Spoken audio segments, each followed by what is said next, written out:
Mira esos programas, esa elegancia. Estos programas de Perl 5 nunca podrán ver una versión 6. ¿Qué le pasa a Pro? Que ha encontrado programas antiguos que había programado en Perl. Hubo mucha polémica en los cambios de Perl y finalmente se decidieron a mantenerse en Perl 5. Dejar estancado a Perl en Perl 5, no sé. Bueno, también hubo grandes cambios en Python y aún así cambiaron a Python 3. Chip, no ayudas. Esa fue otra situación diferente debido a las promesas de Python y es otra historia diferente. Puedes seguir empleando Perl. Anda, ¿por qué no nos cuentas la historia de Perl? Vale, comencemos desde el principio.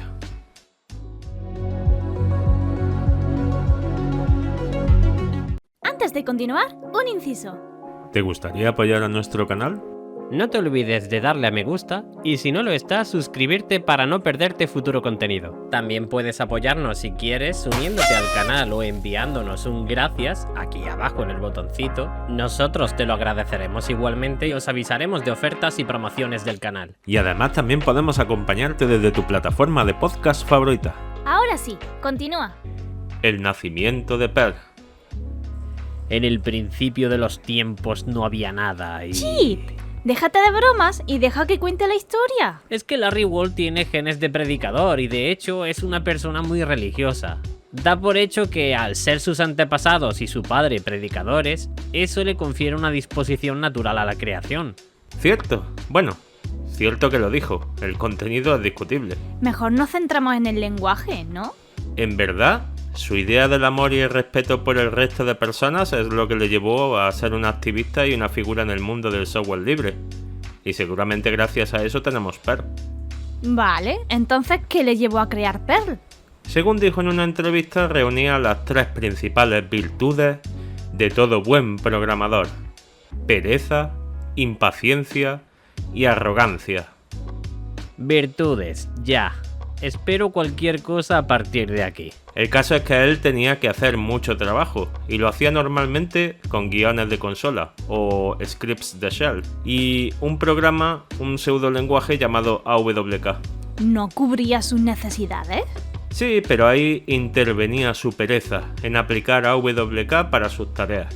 Implicaba resolver muchos problemas y le suponía un gran esfuerzo. ¿No podía ser solucionado solo con los guiones de consola? Ahí entraba su segunda virtud, su impaciencia. No creo que sea una virtud, en serio.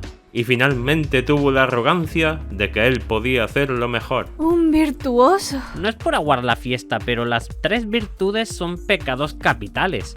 La impaciencia no lo es. Pero debería. Finalmente, él mismo se dio cuenta de que escribir algo como Perl requería de mucho trabajo y esfuerzo. ¿Ves? Nada de pereza. Mucha paciencia y humildad. Eso sí son virtudes. Creo que quedan claros los inicios, más o menos. Supongo que Larry tendría formación suficiente para acometer la tarea. No hemos dicho ni tan siquiera a qué se dedicaba. ¿Cierto? Larry consiguió su licenciatura en la Universidad Seattle Pacific. ¿Qué licenciatura? ¿Qué estudió? Pues se especializó en química, música, premedicina. Después tomó una pausa en la que trabajó en el centro de computación de la universidad y terminó graduándose en lenguajes naturales y artificiales. ¿Lingüista? Lingüista. ¿No programador? No, lingüista. Si necesitas crear un lenguaje, puede que recurrir a alguien licenciado en lenguajes naturales y artificiales tenga sentido, ¿no? No es lo mismo, pero no importa. Se dedicó a la programación y al fin y al cabo. ¿Por qué se llama Perl? Larry quería un nombre corto con connotaciones positivas. De hecho, estuvo buscando en un diccionario todas las palabras de 3 y 4 letras, barajó llamarlo como su esposa Gloria. ¡Qué bonito! ¿Por qué lo rechazó? Porque decía que sería confuso en el ámbito doméstico. Parece que hablaba mucho con su mujer acerca del trabajo. Vale, entonces descartó Gloria y fue cuando se le ocurrió Perl, ¿verdad? En principio, Perl. Tiene sentido. ¿Por qué le quitó esa A? Parece que había otro lenguaje llamado así y como pensó agregar el significado a sus siglas de Practical Instruction and Report Language, en verdad esa no era tan importante. Extracción práctica y lenguaje de informes. Suena bien. También ideó otra terminología alternativa, Pathologically Eclectic Rubbish Lister, o lista de basura patológicamente ecléctica. Gracioso, aunque me queda la duda. ¿Por qué se hizo tan conocido? Según Larry, es un lenguaje único y posmoderno. Posmoderno.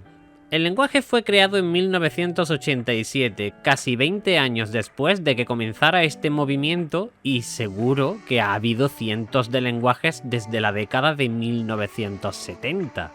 ¿Por qué Perl es posmoderno y otros como por ejemplo C no lo son? Larry dice que al igual que el espíritu artístico posmoderno de aceptar diferentes interpretaciones de una obra artística, en Perl encontramos el lema "hay más de una manera de hacerlo".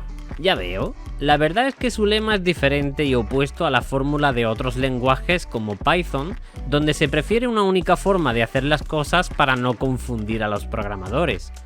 Son diferentes formas de verlo. Entonces, ¿la popularidad la obtuvo porque tenía una visión postmoderna?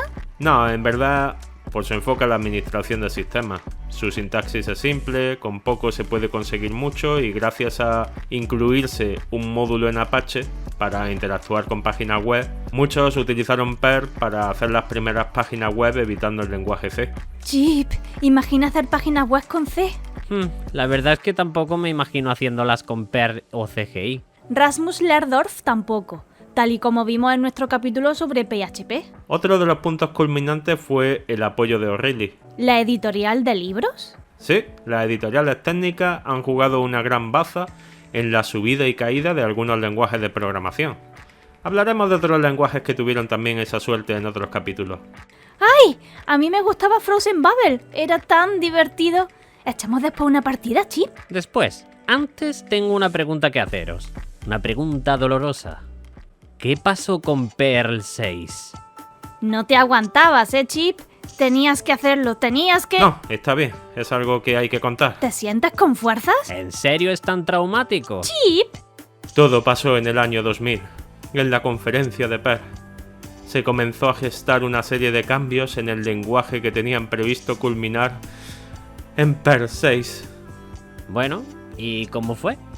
Larry fue dándole forma a cada sugerencia y petición de cambio y los presentó en una serie de documentos llamados Apocalipsis.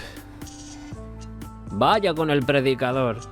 Perl 6 tenía intención de no ser en absoluto compatible con ninguna versión anterior de Perl, por lo que sí, era un apocalipsis.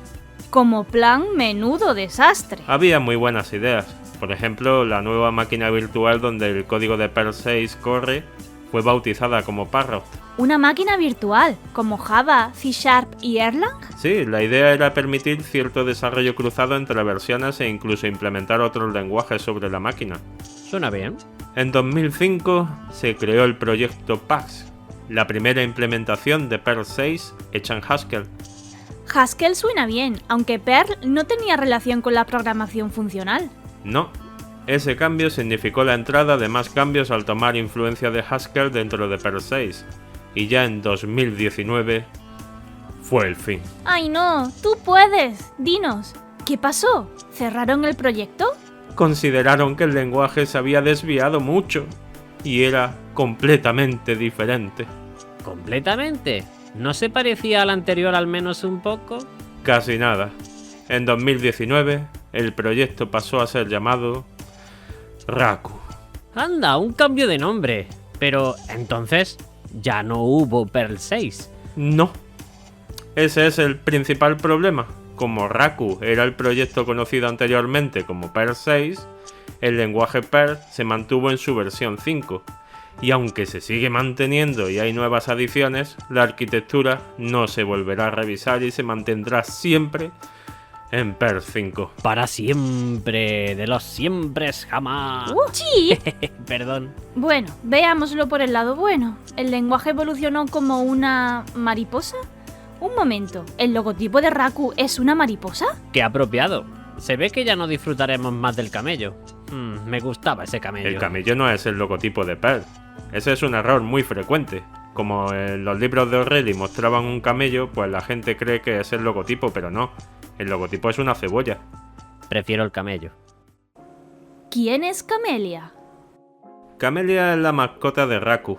Es así como se llama la mariposa. Tiene unas alas bastante llamativas. ¿Eso que se ve escrito en sus alas en azul es un 6? Sí, en honor al caído lenguaje Perl 6. Raku parece que enfatiza la legibilidad.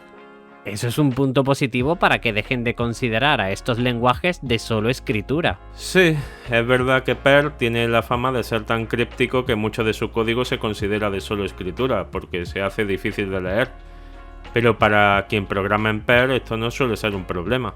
Pero es que Perl tiene demasiados símbolos. Los necesarios. Este Raku parece más claro en el uso de esos símbolos. Discutible. Yo lo veo como una esperanza de futuro, y si te gusta Perl, Raku ofrece una forma muy similar de continuar programando en Perl.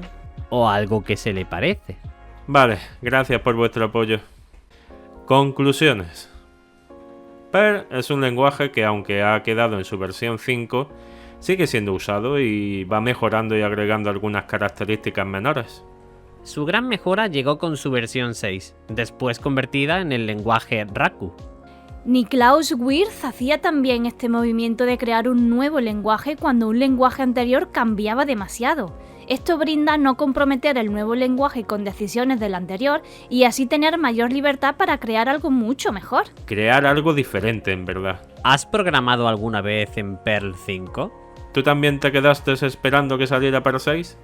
Y más importante, ¿has jugado a Phrasenbabel? Déjanos tu comentario. ¿Qué estáis haciendo? Hay una multitud enfurecida ahí abajo. Pues solo estábamos implementando esto en JavaScript. ¡No! ¿Qué habéis hecho? La otra opción era mucho peor. ¿Qué puede ser peor que enfurecer a los seguidores usando un lenguaje que nadie quiere? Parece que utilizar Julia. Utilizar Jupyter. Ha dicho Jupyter. Ojalá. Otra vez con lo de Julia. Continuará.